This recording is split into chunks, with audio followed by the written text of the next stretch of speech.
Sevmeseydim seni hicran nedir bilmezdim. Niye sevdin küsüp gittin? İndi nedir arzun derdin? Hadsiz artmış kederin. Teze açmış bir banköpek, zerfetine hayran.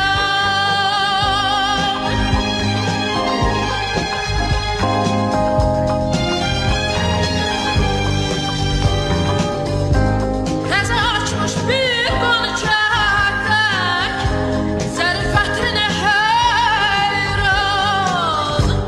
Hamı deyir güzel melek, yaranmısan mehriban. Sevdim seni ilk baharda, eşkime şahit zaman. Hamı deyir güzel melek, yaranmısan mehriban. Sevdim seni ilk baharda, eşkime şahit zaman.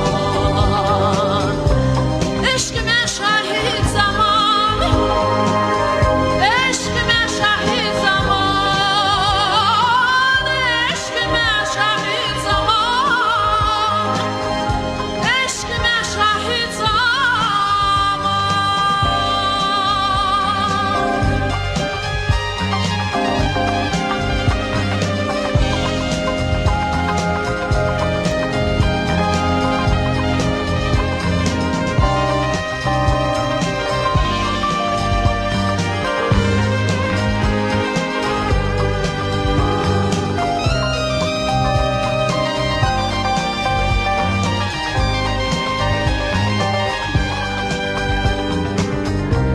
Od olmazsa yanma olmaz, eşkimizi danma olmaz. Vefasız oldum ne için?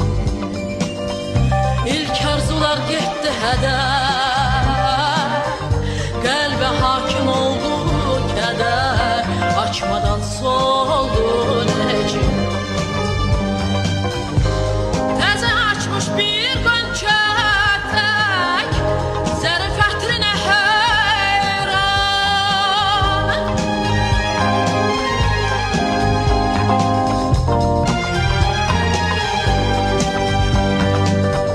Teze açmış bir gönçetek,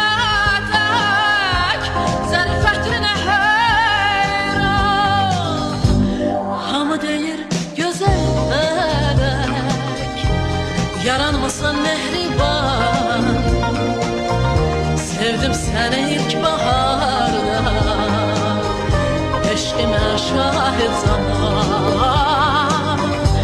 Hamı deyir güzel melek, yaranmısan mehriban. Sevdim seni ilk baharda,